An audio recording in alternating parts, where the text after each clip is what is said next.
simpler. We're going to build on that on Monday and start teaching you Angular. Angular is built using jQuery. Everything Angular does underneath, it's using jQuery. So understanding jQuery is going to help you understand kind of how some of Angular is working under the scenes. There are also hooks into Angular for you to insert jQuery. So learning jQuery well will still help you do really fancy things with the UI. Angular is what we call a framework, though. It is not just a set of utility functions for you to use to help you. It is an opinionated structure that they expect you to follow. Both of these things, all the front-end frameworks, work with the DOM. What is the DOM again? Okay, that's what it stands for. What is it? Programming interface for HTML and XML documents. That's the definition. What is it? A representation of the document as a structured group of nodes and objects that have properties and methods. Put your notebook away. That's enough. It's a way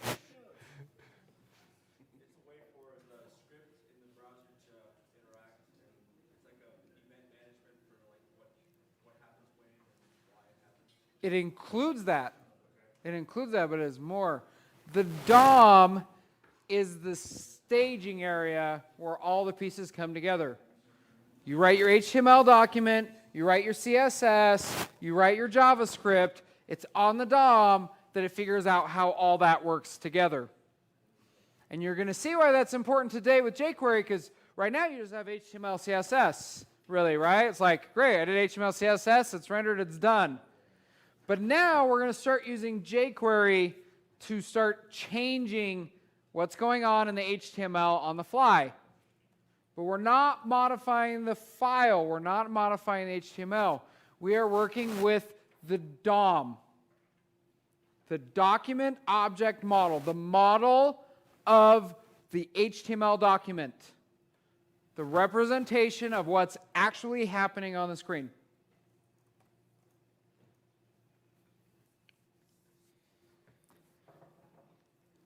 It's pretty important to recognize, I don't expect you to be necessarily DOM masters. If you really want to understand the DOM, go write some vanilla JavaScript stuff.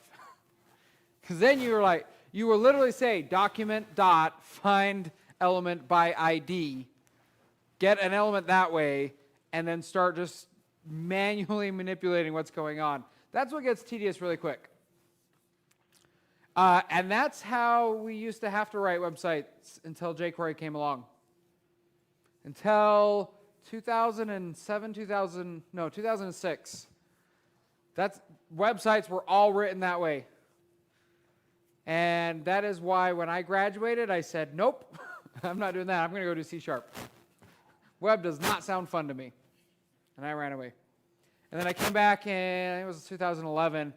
2012, Angular has been out for like a year, and it was like, this is actually much better. I could actually stand to write an app using this stuff. So consider yourselves fortunate that you did not come from a time. So if you hear anyone that's been doing JavaScript over 10 years, you know that for at least a year or however long before that, they were writing vanilla JavaScript web pages. And inside, you should just give them a very slow clap of admiration.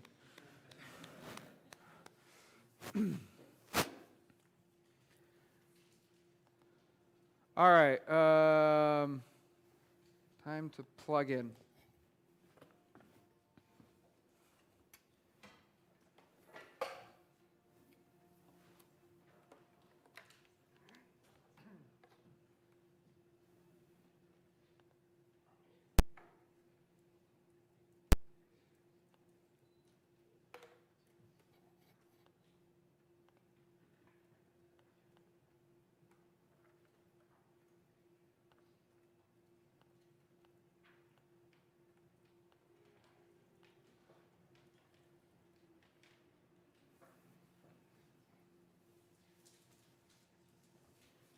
Okay, I'm going to ask you to hold off on trying to follow along right for now.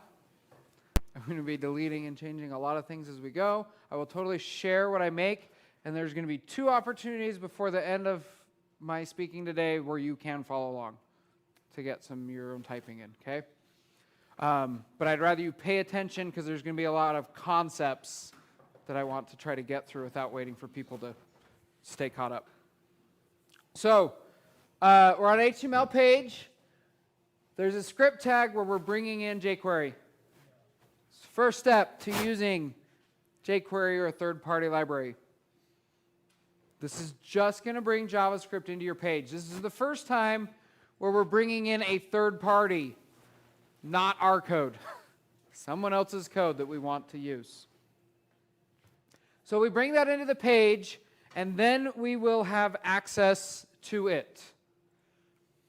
The primary way that we interact with jQuery is through this character, a $sign. What jQuery does is it creates this as a global variable.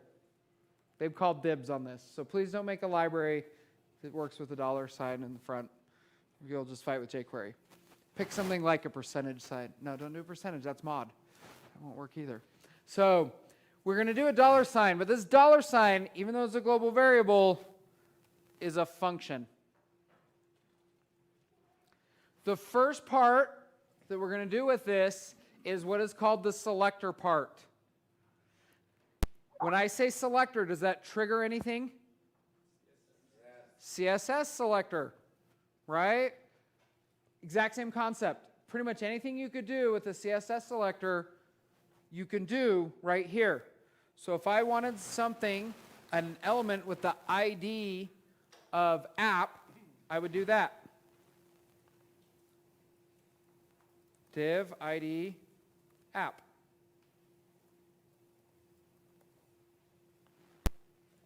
Var app element.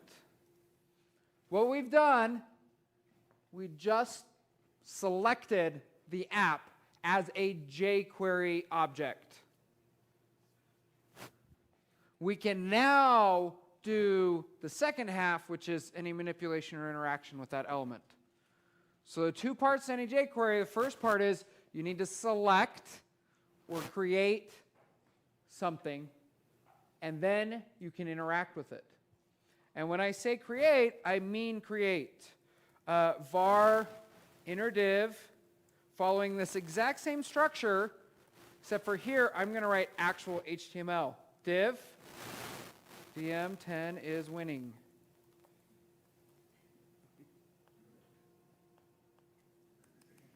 So we have 2 things here. We selected an element with ID app, and the second one, we created an element.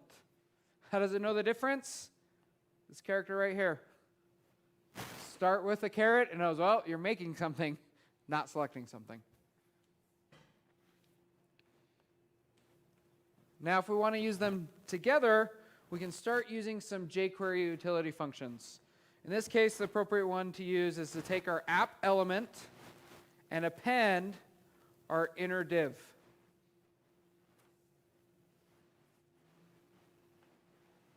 And you can see what happened over here.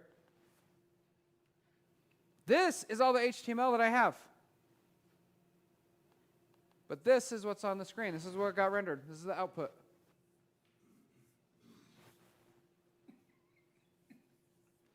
We are dynamically, on the fly, changing what's rendered.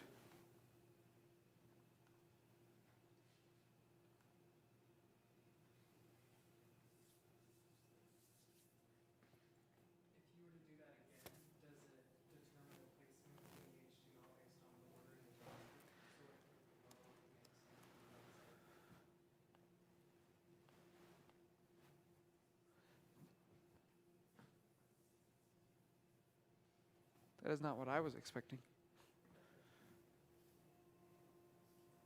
We put the inner div in. Yeah, I don't care about you.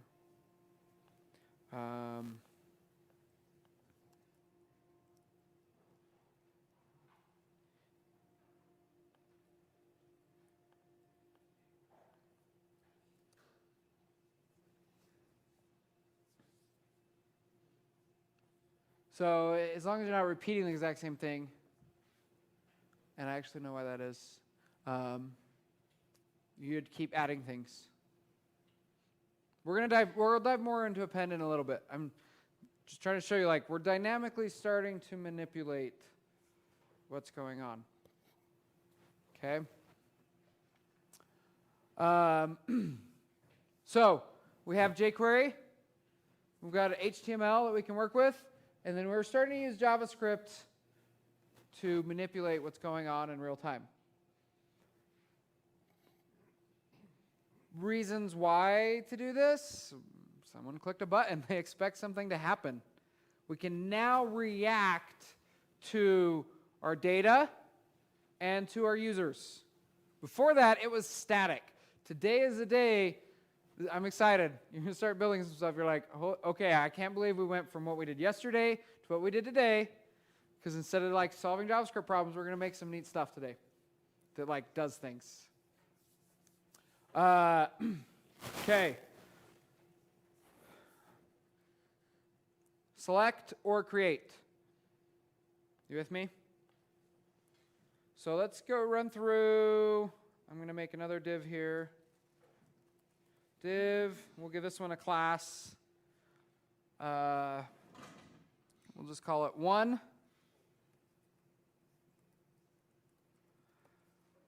And we're just going to go through some different utility functions that come with it. You get the selectors. Almost anything you can do in CSS, you can do right here. If you don't know CSS selectors very well, jQuery is going to seem a lot less powerful, and your code's going to be less efficient. So a good thing to do is to go review CSS selectors and pseudo selectors. Did you guys get fluke out?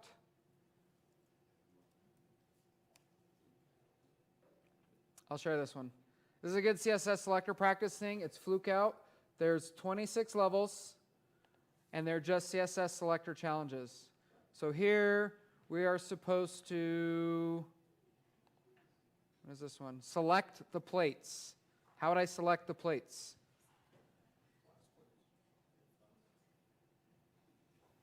It's not a class. Just plate. It's an element. Now select the bento boxes.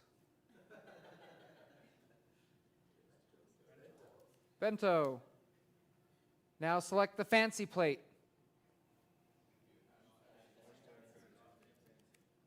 Awesome. You get the idea.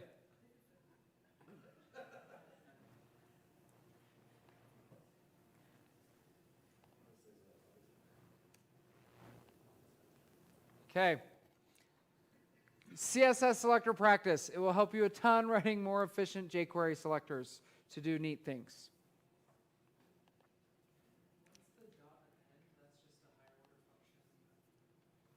Yeah, it's just a utility function.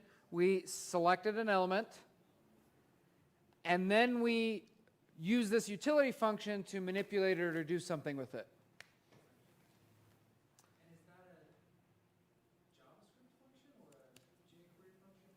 Because Yes. jQuery and HTML, if we also link our JavaScript to HTML, does it, through the HTML connection, have access to a jQuery? Yes. So this JavaScript file is linked with this HTML. On JSBin, they have to do it a little weird because of how they make it work live. So you don't actually see like another JavaScript file. When you go write a real app, you're going to say script, source, myjQuerycode.js, include on the index file, and now that JavaScript has access to the DOM of that index page. And then still, your JavaScript file would have access to the jQuery libraries because you also link your HTML. Because we brought jQuery in right here. Yep, jQuery creates a global variable that is a $sign for us to work with. This gives us back an object, a jQuery object, that wraps that HTML element and adds all these utility functions.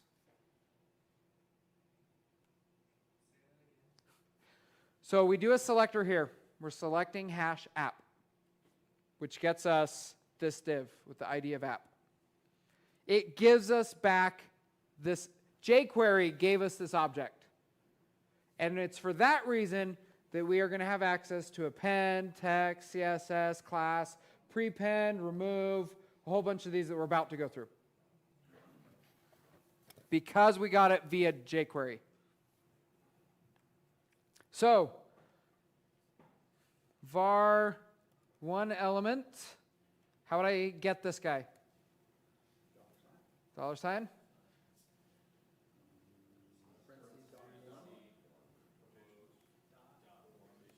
Dot one. We select by class. Great, we have our one element. Now we can do a few things. One dot text. Hey guys.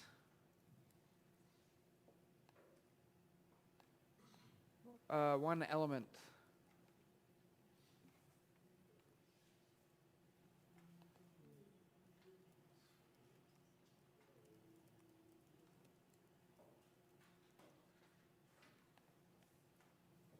So, this text function works two ways. We did the first way, which is as a setter. We set the value by passing one in.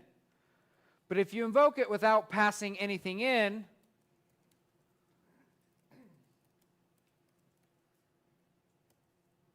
we look at our console, it will get the value out for you.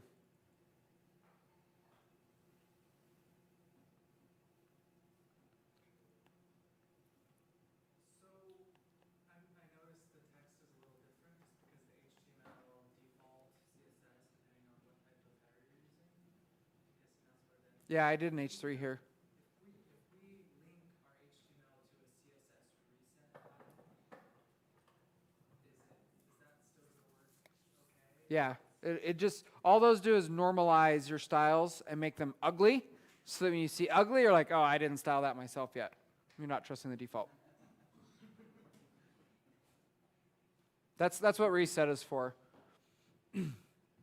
Yep, all this works together. Everything we've taught you will work together. Text. Set or get. All of these are going to have a very similar pattern where we can set or get. Set the text. Get the text.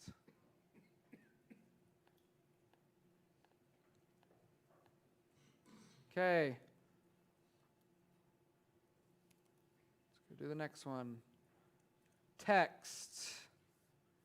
Let's do append. We'll call this 2, and I'm going to make this a UL.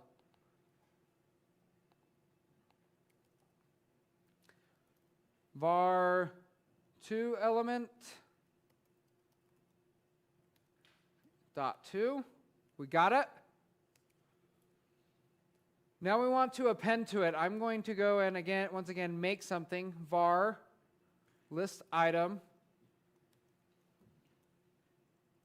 It's an li that is yay. I need to look at my cheat sheet real quick.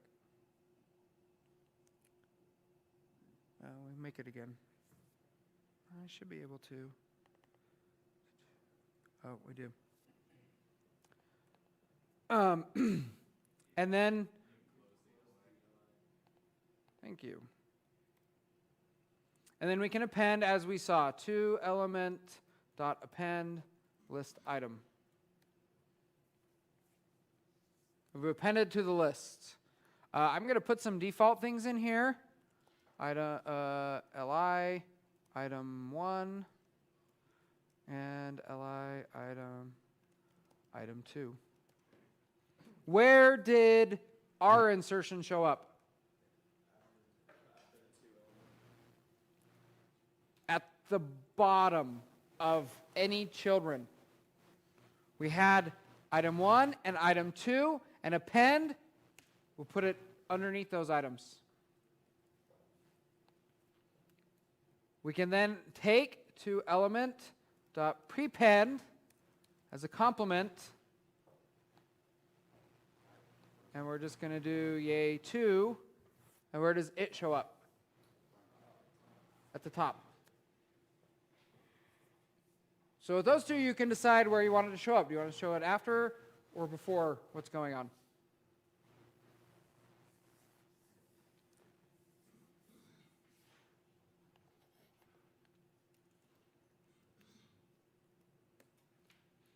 CSS.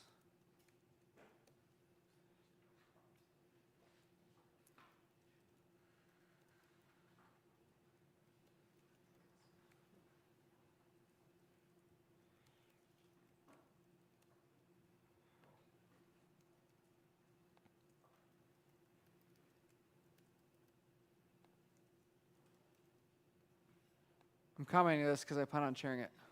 So hopefully that helps sort things. We can do more than just add things to the DOM. We can manipulate their CSS. Let's select our 3 element. Anyone want to guess how we would manipulate the CSS? .css. It's pretty intuitive on that one. What do you give it?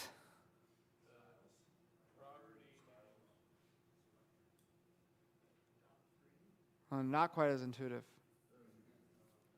You give it an object.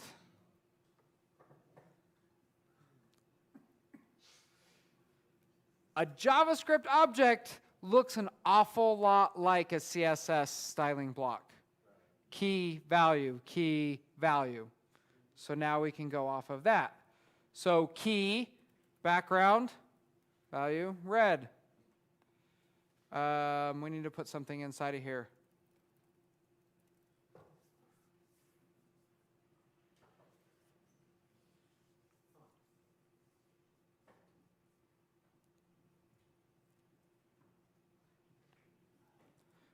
Any CSS property that you have access to, you can access here. There is one gotcha. And that is anywhere that you would do this. It did not work, did it? Because this, in JavaScript, that's a minus sign. Right? Background minus color. Cannot compute. So it did minus the color. Yes. So what we do instead is replace anywhere there would be a hyphen with a capital letter to designate the new word. And jQuery for you is doing this conversion to say, go find all capital letters, and when we go to apply it, actually go and add the hyphen and style it correctly. So all CSS things that have a dash between, you can just capitalize the second. Yeah, drop the dash, capitalize the letter, wherever there would be a dash. So that's the one gotcha. Otherwise, you can get to any CSS property. Foreground, font colors, animation keyframes, et cetera, et cetera, et cetera. How, if you were going to put a function in there that had conditional background color, are we going to get to that? Or? Sure. So let's do a condition.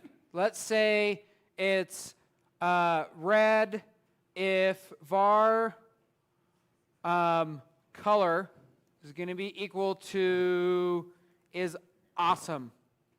If it's awesome, I haven't showed you ternaries yet, huh? Huh? Did we do ternaries? Okay. You got to learn ternaries. Ternaries are important. Tangent. A ternary is a short form of an if-else statement. That's all it is. So, if this condition is true, return red. If it's false, return blue.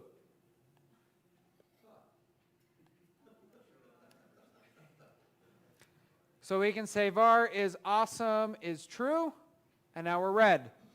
Var is awesome is false. Oh, we're not actually using the color here yet. Color. Now we're blue. True. false.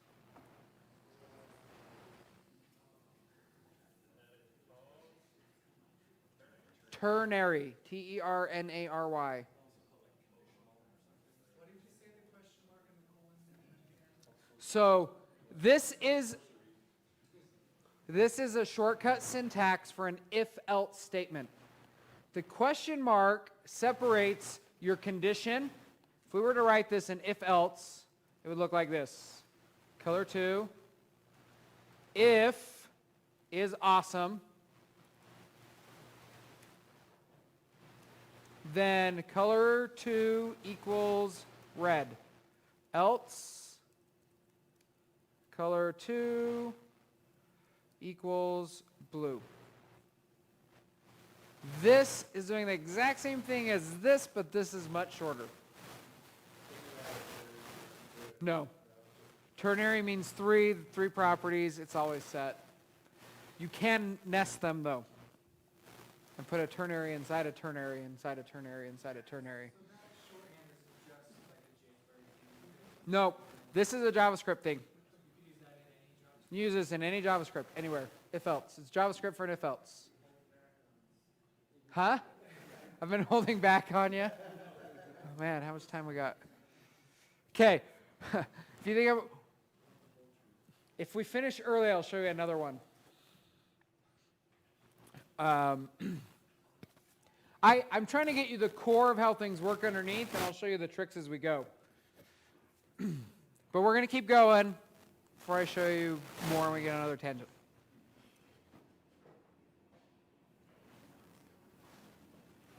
So, how you handle conditional stuff, you don't with jQuery, you do with JavaScript. Right? We use JavaScript to figure out what string do we want our background color to be, and then we put it in. Okay? Let's take this to the next level. H3, getting input. We've got an input box. Class, the typer. Cool. Not useful yet, right? We want to be able to get, getting input starts here. We want to be able to get the value that they type in to the box. So far we've just kind of been manipulating some stuff, but it'd be really cool if we could get what they're giving us. So we're going to introduce a new concept. And that concept is events. That is the key word. Huge vocab word in the industry. An event means we're going to set up a listener that includes a trigger. We're going to say, when this happens, fire this function for us. We're going to react. We need to start, like always, by selecting var input box equals $, quote, typer. We've got our input box. We're going to say input box dot on. This is how we tell jQuery, I'm listening for something. The first parameter we're giving it is what we're listening for, what to happen. We're listening for text change. Changed. These are the JavaScript events.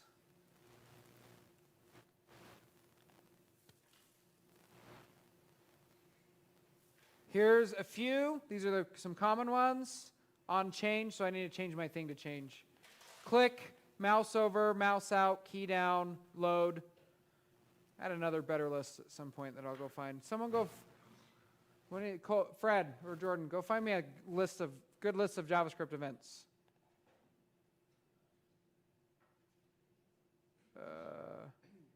Oh, here we go. I got one. Sorry. Here you go. These are all the different things you could listen for to happen on a given element. You have a lot of control to know when something happens. You want to know when they click in the box? Great. You want to know when they move the mouse? Can do. You want to know when they click? Great. You want to know when they let go? Can do. You want to know when they hit tab? Can do. The list goes on.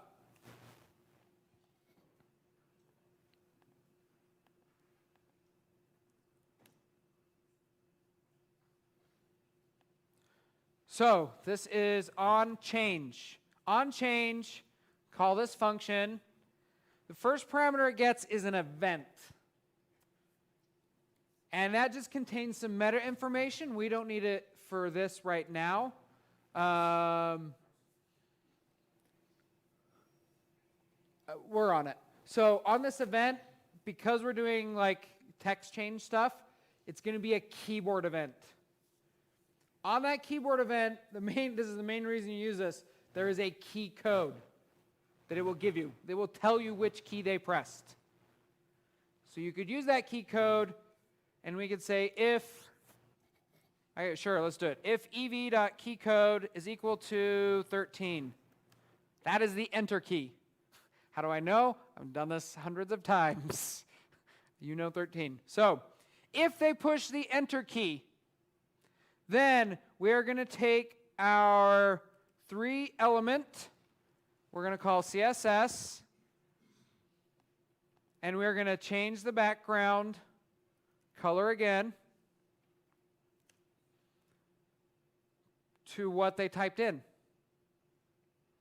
So now I can say var user input value is our input box that we selected, this guy, dot val.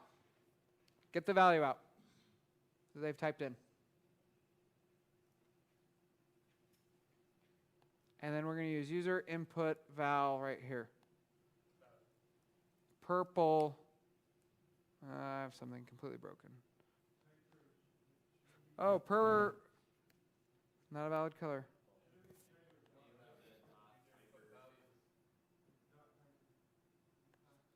Not getting the right one. Purple. Man, I am typo city right now. Yellow.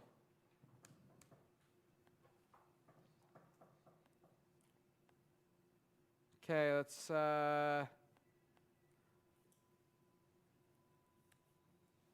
console.log ev.keycode.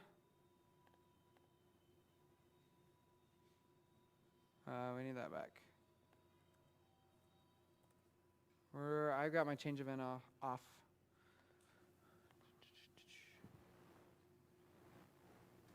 Doing click. I think it is text change.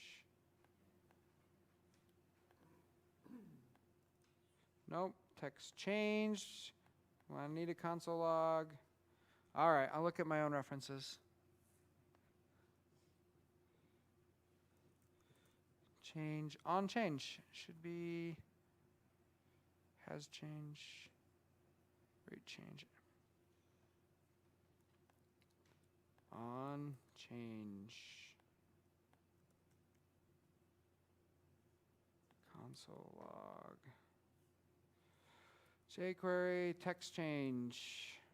Google to the rescue. I don't want to use dot change, I want to use on. So they have some shortcut ones. I don't want to do that. jQuery on. I'm missing something stupid. I know it. On click.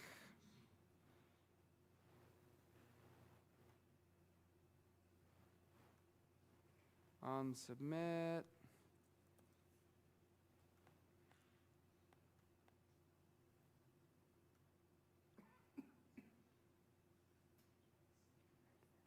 All right. I'm not going to waste your time. We're going to do it their way. On change. Call this function. Yeah, it's not working either.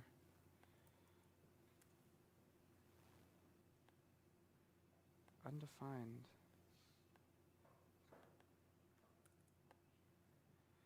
Run ABC. I'm breaking. Whoa. That's kind of what I wanted. I froze it. Come back.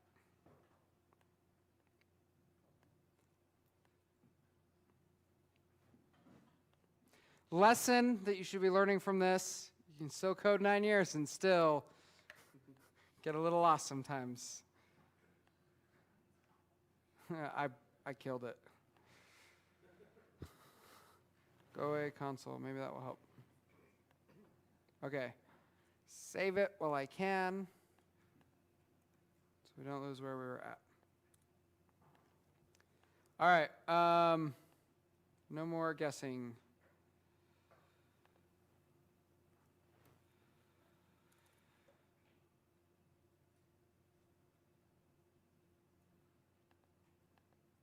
Paste this in. Go to, oh no, paste it in wrong place. I'm going to debug it, figure out what I'm missing.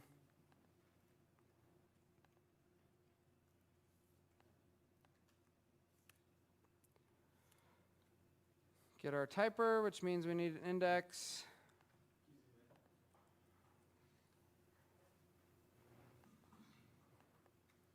Input class equals typer. Input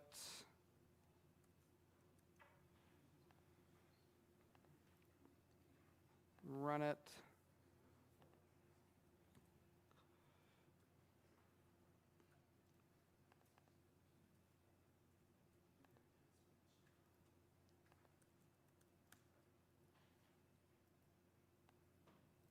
Okay, so I learned 2 things.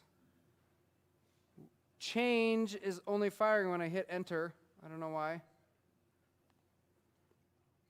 gotta remember how to do text change in jQuery. So, lesson 2. You're gonna do jQuery, you're gonna learn it, it's gonna be necessary, but starting Monday a lot less. So, I haven't done jQuery since the last lesson. Like, when you need it, you need it. It's good to have, but there's a reason we only teach it 1 day, and then we do 8 days of Angular. All right, so we can get rid of this guy, because this is only going to fire on enter. Yellow, there we go. Finally, that took way too long for that. The dramatic effect is just dead. It's just gone. It was going to be awesome. Way past that. So let me recap what we did here, because that was quite a bit of like chaos for a minute while I got my head on straight. So we selected typer by class. We called it input box. We said input box, when your value changes, get the value that they typed in. Get whatever they've typed in. Put it in this variable, and then change the CSS to use what they typed in. So I type in yellow, and it changes to yellow. I type in brown, and it changes to brown. I type in green, and it changes to green.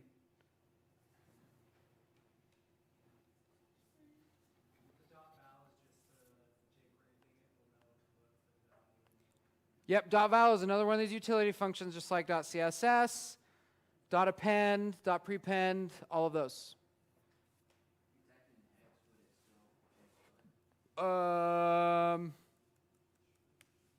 Yep.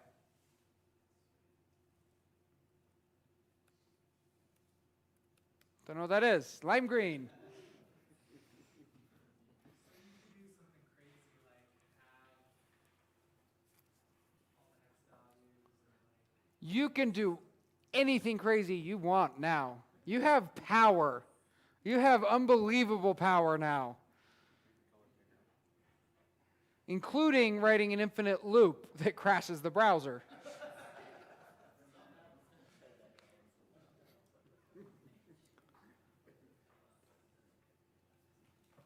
You will have the tools necessary. What it's going to take is practice and repetition to learn how to use those tools to achieve certain effects. But all we're doing here is a series of function calls that are either getting us values or giving us values. Getting values or taking values. Now you can use all the JavaScript skills we've taught you to start figuring out how do I get the value that I want to give it to get it to do what I want.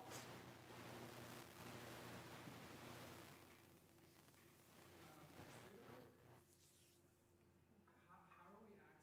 Is that, or am I not seeing that correctly? So it's right here, 3element.css. We selected 3element up here quite a while ago, sort of on a var. So now we can use it wherever we want, anywhere in our code. So we use it right here and say your CSS now has a background color with this value. But it doesn't look like we're returning that out of the function. Don't need to. No, because we're invoking the function and it takes it from there. So the whole closure thing isn't quite the same. We don't need closure in this case. It's not a tool that helps us. We're not worried about that. So it automatically, it's just returning that anyway? It's not returning anything. We are using jQuery right here and saying jQuery, CSS, apply these changes. And it goes and applies them, and we're done.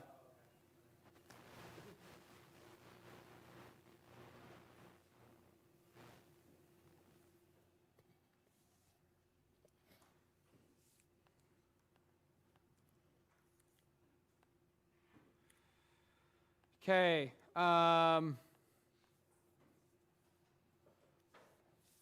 me look at my cheat sheet, see what else we need.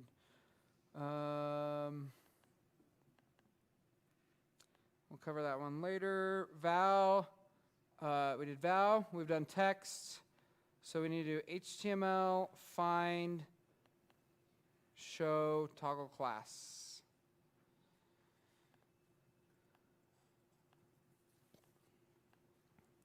HTML, find, show, toggle class.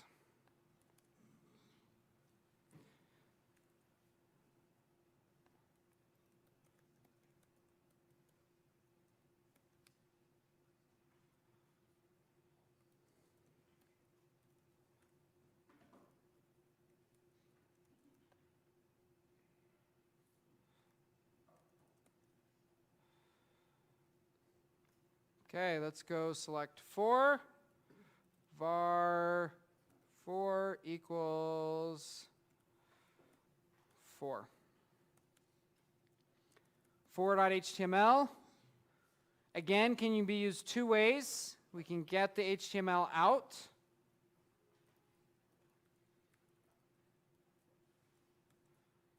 And we can set it. Anyone want to guess what we give this?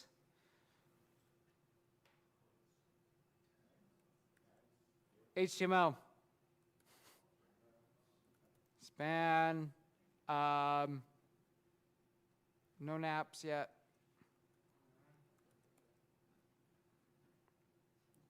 And here we have our no naps yet appended to the bottom. HTML. Find. So there's a couple things underneath find. We have dot find. We also have dot child. Find, when we're building an HTML, you can keep going down as deep as you want, right? Like put this inside of this, inside of this, inside of this, and build this whole tree in the HTML. You can build this with jQuery. You could put this inside of this. Same way. You're working with the DOM, same structure.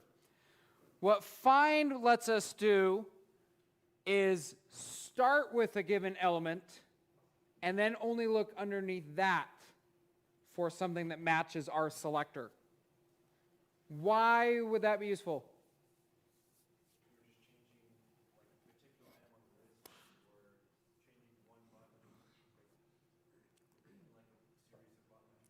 It helps us be more specific. Why would that be good?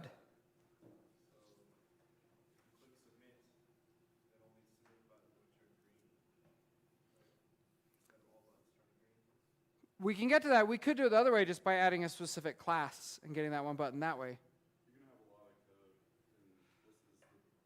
and would be an easier way to sift through that and find exactly what you need. You're going to have a lot of code. It is not unheard of to have a DOM with 10,000 different nodes, 10,000 different lines stacked inside each other. That is not at all crazy. So we're talking performance here. Why search all 10,000 when you know it's in this 100 underneath this guy? Does that make sense? So it's a performance thing. So where possible, if you're like, no, I know it's underneath this one, it's not in the whole thing, start lower. .find will go all the way down, all the children and grandchildren and great-great-grandchildren, all the way down to try to find it. .child will look one level deep and then stop. It either finds it or it doesn't there. So it's even more performant to be able to use that where you can. Does that make sense? If not, we're going to show you. Either way. So, find div class grandpa.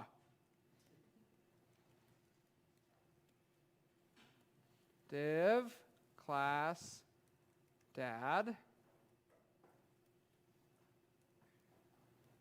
And next to dad, we've got mom.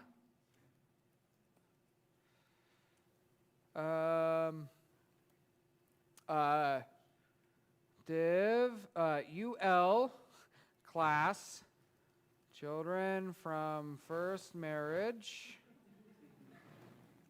This is a modern American family. And mom's got her children from the first marriage. LI, you've got Davy. And you've got Susie. And mom has, who does mom have? Mom has Beaver. And we don't remember her name, so we'll just call her Beaver's sister.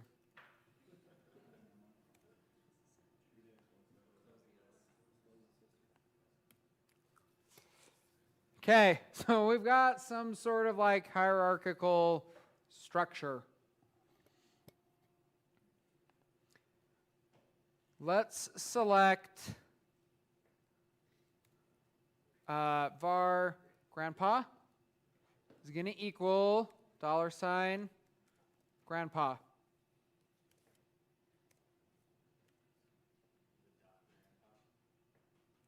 It is .grandpa. .grandpa.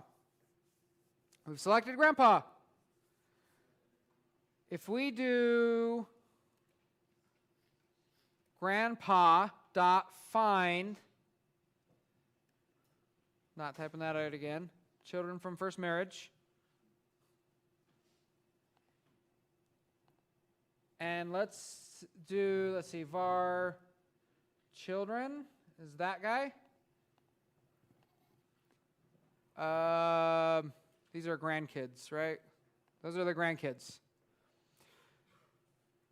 What am I going to get if I do this? I'm going to get this UL and this UL. Let's prove it. Grandkids.css, background color, yellow.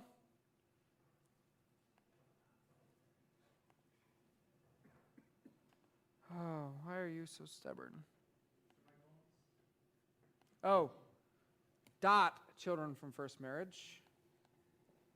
There we go. We found both of those ULs and selected them. Made them yellow. So find, walk down past dad into grandkid, into dad's kids, children from the first marriage. What if we were to do the same thing using child? We'll call this grandkids 2. I think it's children, now that I type it out. green. And we'll comment this out just so it's not taking effect. It does not find children from the first marriage. It doesn't get it. When we say children, we start here. We look at immediate children. So dad and mom, and that's it. We go no deeper.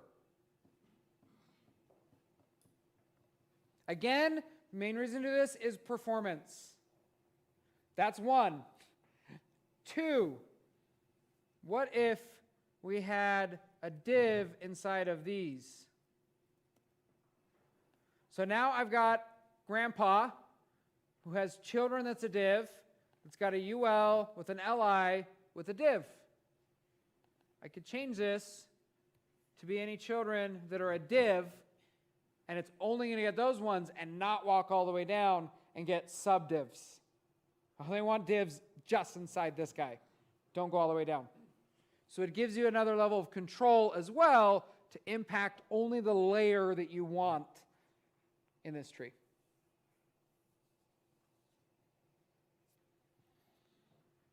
Okay, one more cool trick. You can do what is called chaining with these. So if I don't want to do this var, I can do the selector, and then I can chain on what I wanted to do next.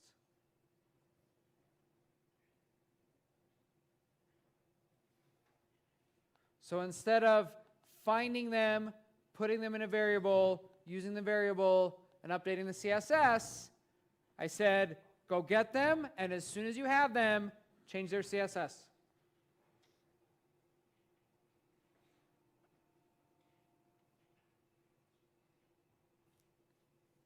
It's just a shorter, sometimes cleaner way. If you're going to only ever interact with an element one time, this is good or fine. If you're going to interact with an element 2 times, put it in a var. You just merge 2 steps into one. Yes. Yep, it's shorter, a little cleaner.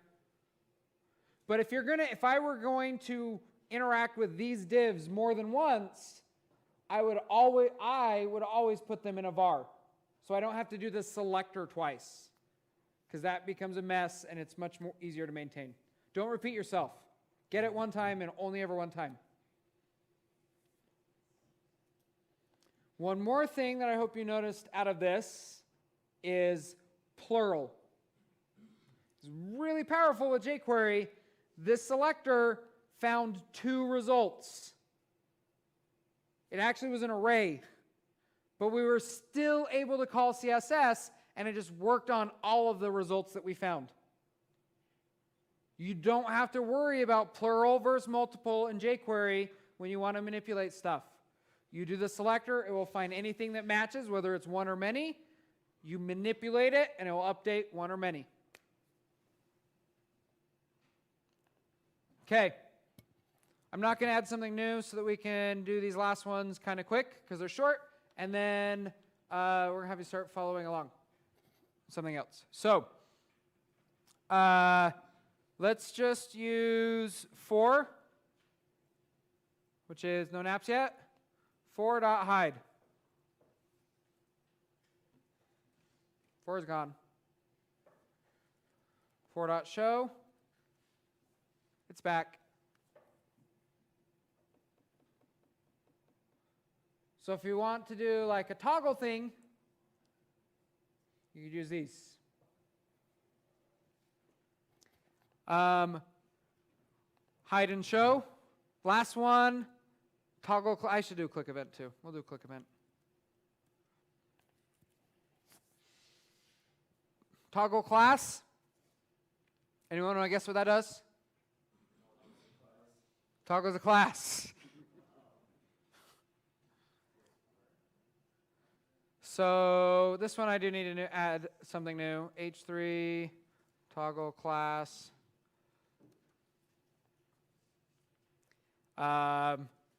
Div. Words. Class. And the div. Give it a class. We'll call it big. Open our CSS. We'll add a dot big. It's going to make our font size be 48 px. Yep, that's pretty big. Toggle class var big equals select big dot toggle class big. We turned it off. Turn it back on. Turn it off. Turn it back on. It's just a shortcut way for you to easily know, hey, that class was there, it's gone. If it's not there, add it in. Go back and forth.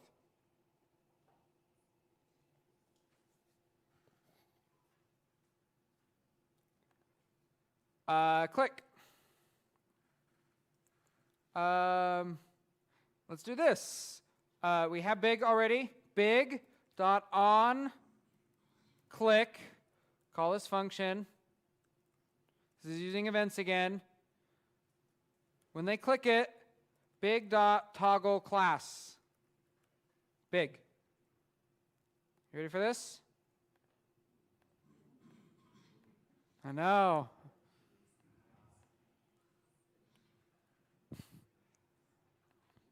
So we once again used events. Big on. When this happens, click. On big. Someone clicked on big. Read it backwards. Click on big. Call this function. What are we going to do inside the function? We're going to say big, toggle your class big. I'm just going to just change that class on or off. See if I can make this work. Select this guy right there. See it? Words, class big, class gone. Class big, right here. I click, class is gone.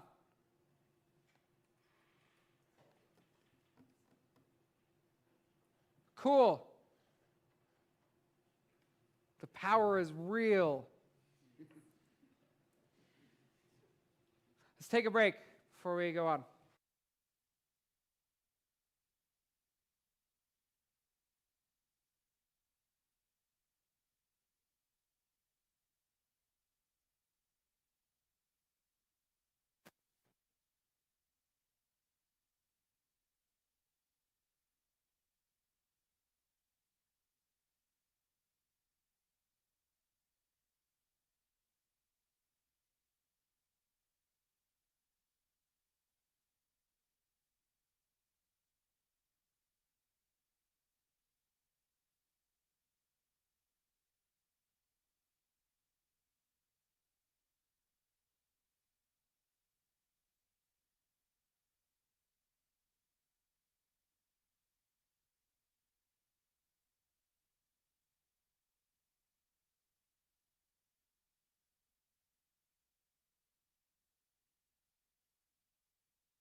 Going to try to make a to-do list. You're going to get hundreds of to-do list examples. The coding community has more or less decided the to-do list is a great way to kind of really explore something, but not too deep. So we have that. Then in our styles, you just have these two styles. We're going to change it so that when you hover over one of the list items, we get the hand showing you can click on this. And second, we're going to add a done style that's going to cross something out and color it gray. That's all we have there. We're not going to touch either of those two files. We're done with them. Everything else is going to be in todo.js. When you go to do real jQuery, you're going to want to start with this. Select the document. This is follow along time, by the way. So, select the document, and when it's ready,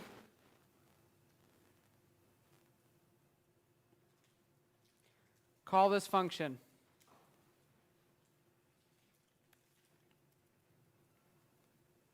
And then do any jQuery code inside of there. The browser just takes some setup time, and it is possible for your code to run before something is actually created and exists on the DOM. So you're like, oh, go get me the text box. And it's like, well, it doesn't exist yet because your code was faster than the setup. So this just makes sure everything is there and exists, and your code will work.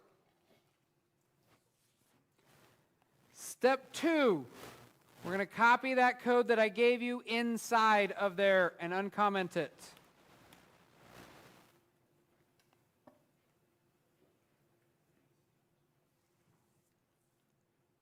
Someone explain what I'm doing on this top line that's highlighted.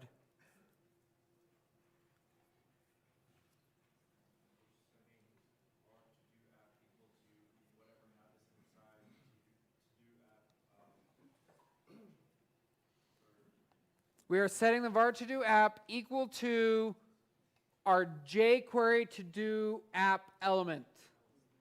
It is going to find this guy, ID to do app.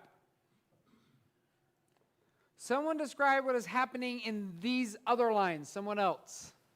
I'm try to bounce around the room. You're declaring variables and setting them equal to some HTML text. Very close. Yes, you're in the right ballpark, but I'm going to be a little picky. We're not setting them equal to HTML text. We are setting them equal to jQuery objects, new ones of those HTML texts. Right? So we already have a jQuery object around these, but we are creating. We are not selecting. Here we're selecting. Here we're creating. So where these don't exist on the page yet. Okay, now take the second bit that I gave you. Everything that says .append, if you haven't already, paste that in and uncomment it. Someone explain to me what we're doing here. Someone else has not gone yet.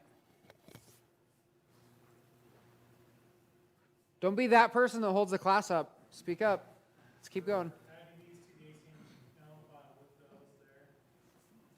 We are adding them not to the HTML file, but to the DOM. Right? We're adding them to the HTML on the DOM. We're taking our to-do app that we selected, and we are appending a title, an input box, an add item button, a list, and a clear button.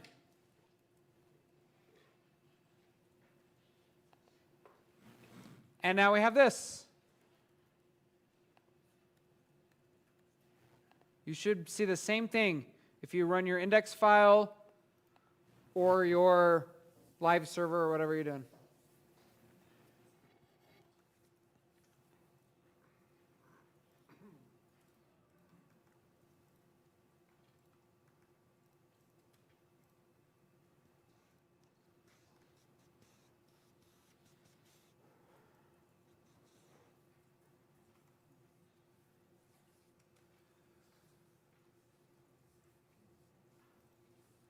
If it doesn't work, raise your hand so a mentor can come help. That's a lot of hands, mentors, please. That is a lot of hands.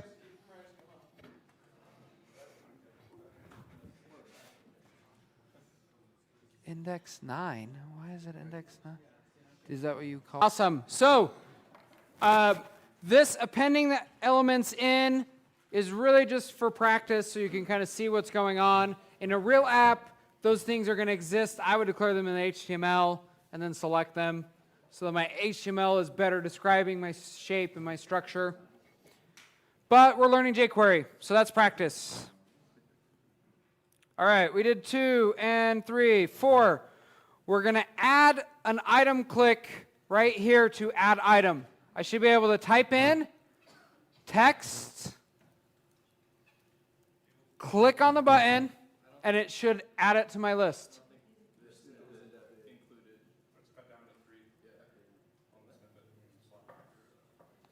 I'm simply describing what we're going to do next.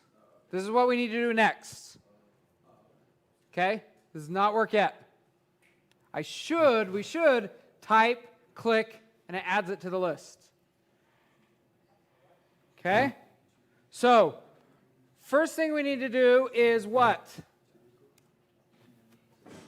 Huh? Create an event on click. We're going to need to know when they clicked. How do I do that?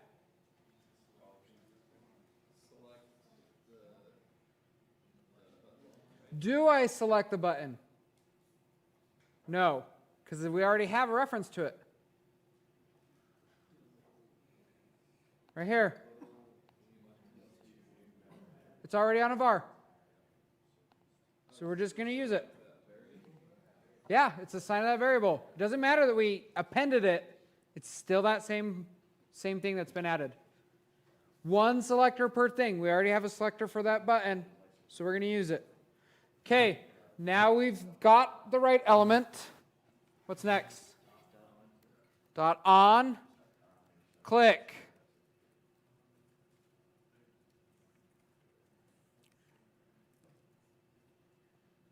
So when they click on the to-do add item button, we want to do something. How do you do in JavaScript? A function. Call this function so that we can do. Great. Now we know when they've clicked on the button. What would be other things that we need to do? Grab the value. Perfect. So, var, user input, and then what? How do I get the value? No $sign. With to-do input. That's our input box. Dot val. Invoke it.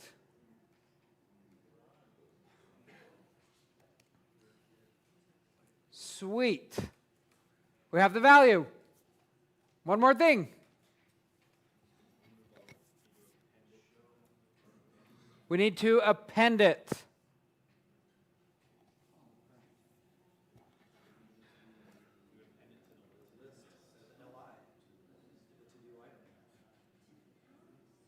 Yeah, I don't have any more.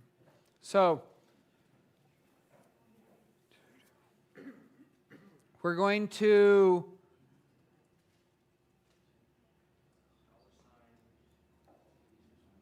do what?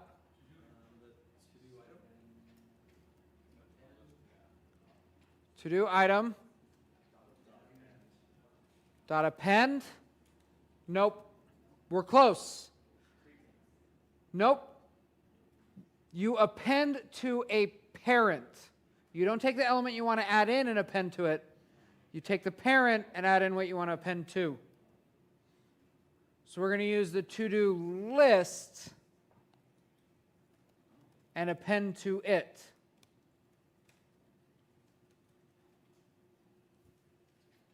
What are we going to append?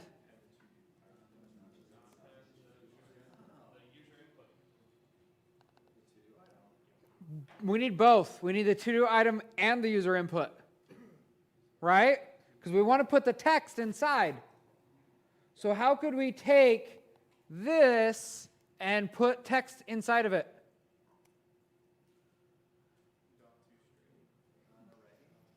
Text inside of it.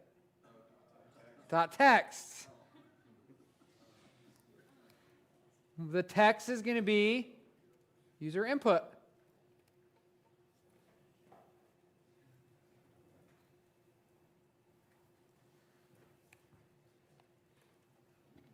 And now we can append, oh, not to-do list, to-do item. Sorry. Append it to that to-do item.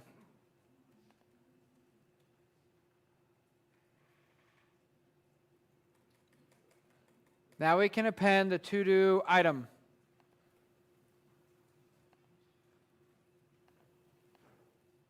Save it. Let's test. I type in words. I click add. And add it into our lists.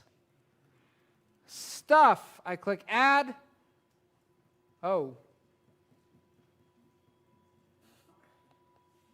More. We're really close.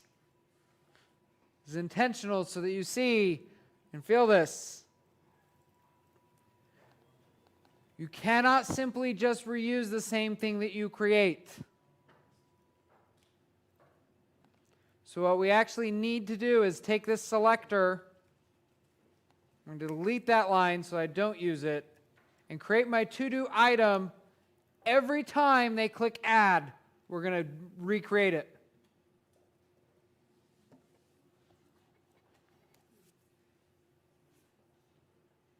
This function fires when they click add. So when they click add, we get the value they put in the box. We make a new, not to-do input, to-do item. We make a new to-do item, add the text into the new one, and then append the new one.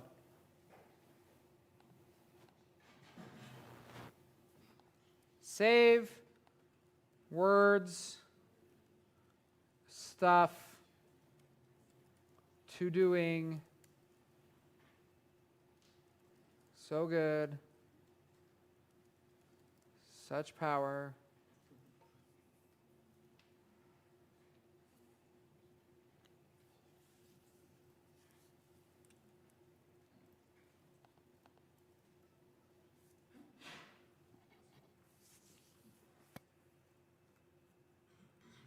Anyone's not working?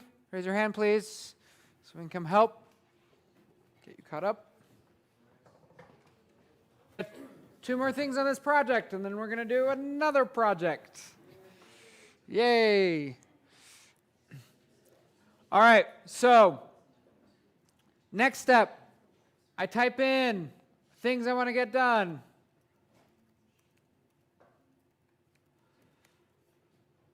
I should be able to click on an item, and it should see that it's completed, right? I want to see the line through it. So we need to, what are the things we would need to do? Ideas? Toggle class. We will use toggle class. We want to do an on click. Let's start there. Click on what?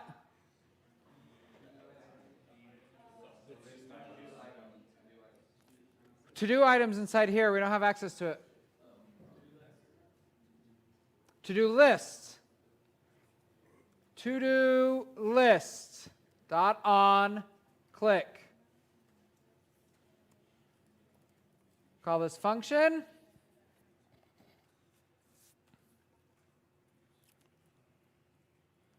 Okay, I need to teach you something new for this next part. It's something that doesn't make a ton of sense until you see it like doing stuff. So we want to know what they clicked on. So to do that, we can say clicked item equals $. We're doing jQuery stuff, right? So where it gets a little different. We're going to pass in this.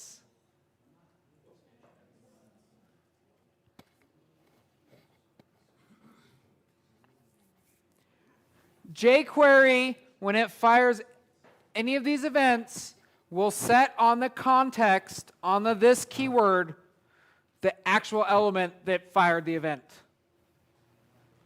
So all we're doing is saying take the element that fired the event and wrap it in jQuery so that we can do jQuery stuff with it. Pretty neat?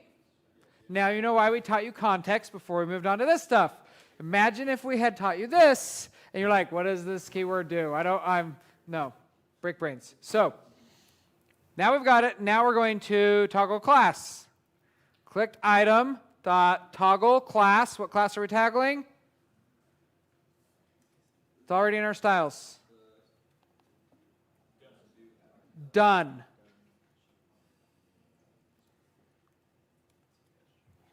So, as a quick gotcha, in the index, mine is styles too because it's in a project with some other stuff. You need to make sure your CSS is pointing to your CSS file, whatever you called it. So go to your HTML, make sure you fix that link if you haven't yet. Otherwise, this step will not work. Stuff, words, yay. I click, does not work.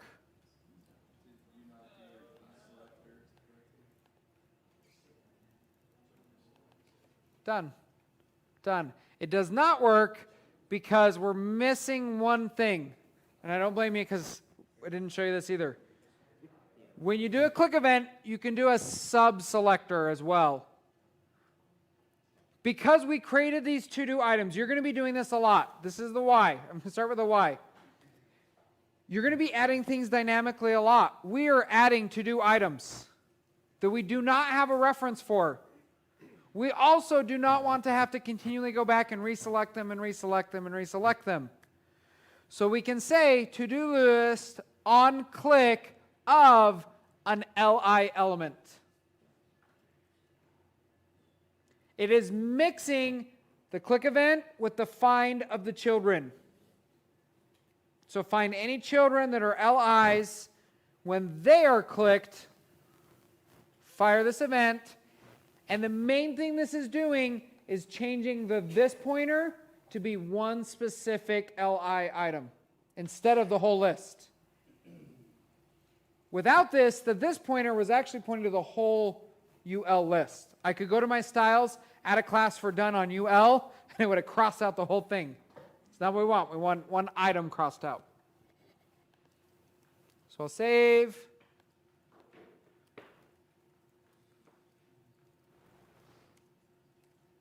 I click, and it crosses out and goes gray.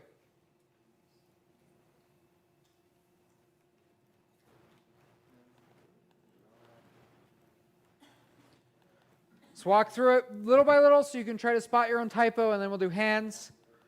To-do list, dot on, parentheses, click, comma, li, comma, function.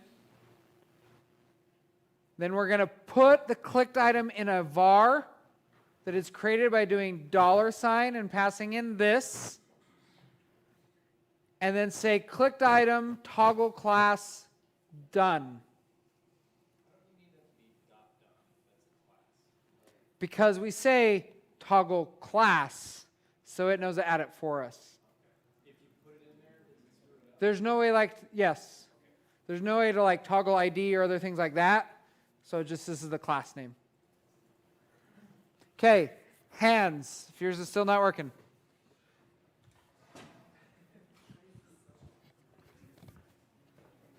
Yes, it's a copy, paste, invalid character, but in the CSS this time. On line 4, in between the two styles. Delete that line and make it look like this.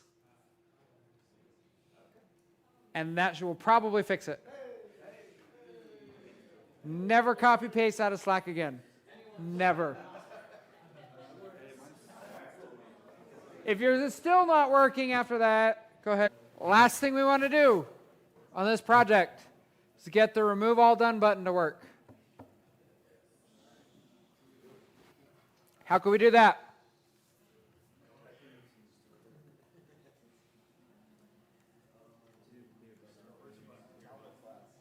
We're going to use the to-do clear button. Dot on, click, call this function.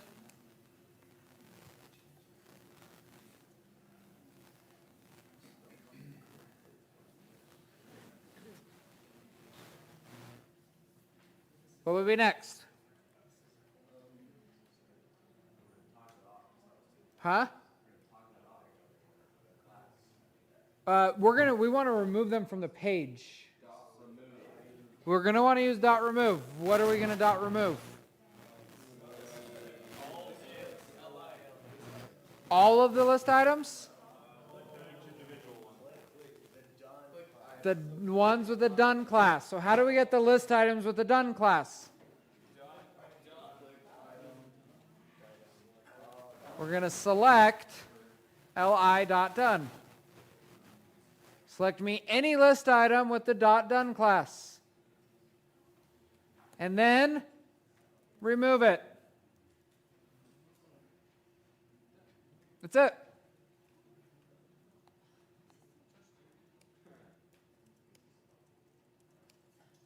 Done, done, remove all done. They're gone. Deleted.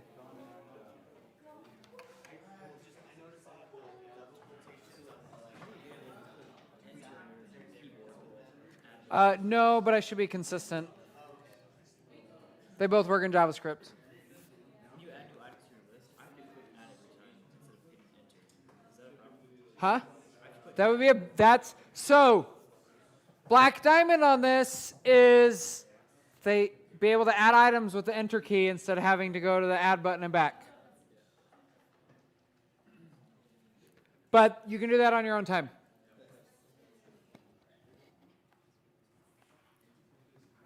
Okay.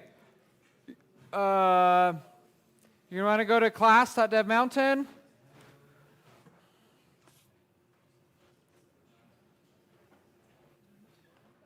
Not on there. Got to open here. So today we're introducing the first of many what we're calling mini projects. So you want to find the section called mini and open that up. It's going to take you to a repo that you need to fork and clone. Mini projects are going to take place at the end of pretty much every lecture that you have from now on. There's going to be text instructions for you to follow while I sit here and let you try it on your own, and then we do it as a class. So it is less guided by me, and it's kind of just to help ramp up from the giant mess of information we feed you in the lectures into being able to do it on your own. So fork and clone this. We're going to be recreating paint.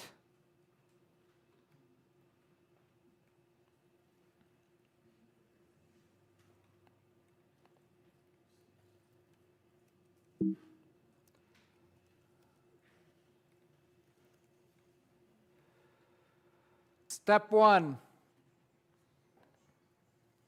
Set up my document. Ready? So that way I know when everything is loaded and I can safely access it. Then we're going to select .box. And on click,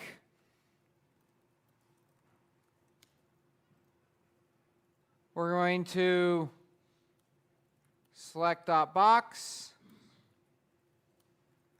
and add a class. Is that good or more? Huh?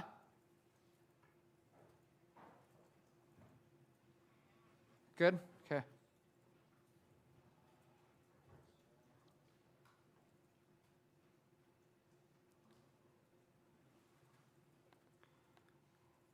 This is a little redundant.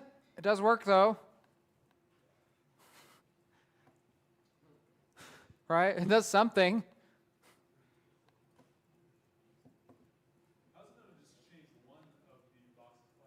It doesn't right now, look. I click on a box, we select all boxes and change them to white. That's where we can use the this keyword, which will set the context to the exact element they clicked on. Now when we click on something, we have just that one element that we changed to white.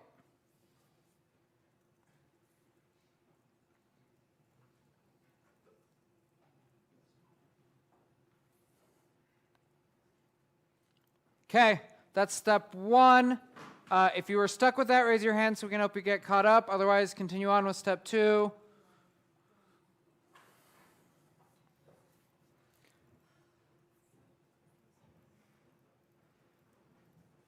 Is there a way to make it drag instead of like click? That's a black diamond item, and yeah, there totally is.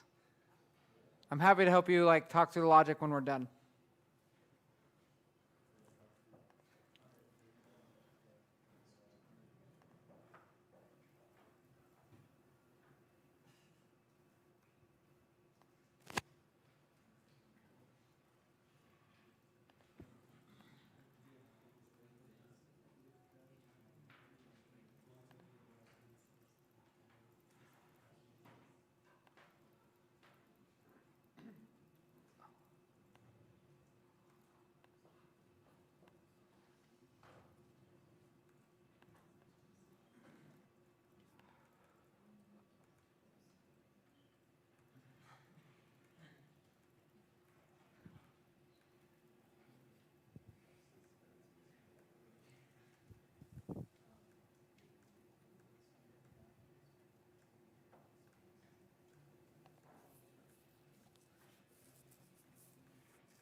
We're once again selecting dot box.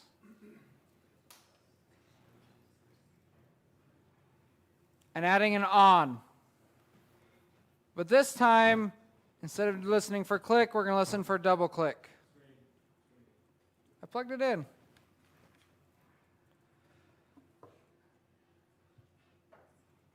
I did not plug it in hard enough. I select the dot box, and on double click, instead of single click, we're going to call this function. We're going to do the same thing as we did before, except set the color back. We're going to remove the class white.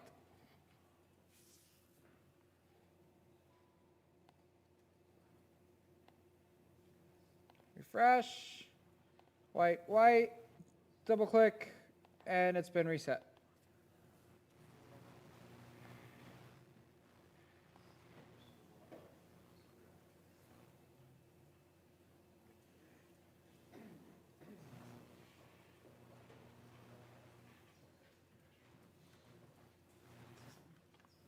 So I'm finished it. I'm playing around with it, and so these buttons up here all have this nice mouse over, but the reset does not. So obviously that's in a like that mouse over event's in a different file, I would imagine. That makes so That comes from styling, CSS, oh or style.css. gotcha. Which is okay. So you're going to look for a cursor in here somewhere. Gotcha. Like a cursor class, or is that Yeah, a property called cursor. oh.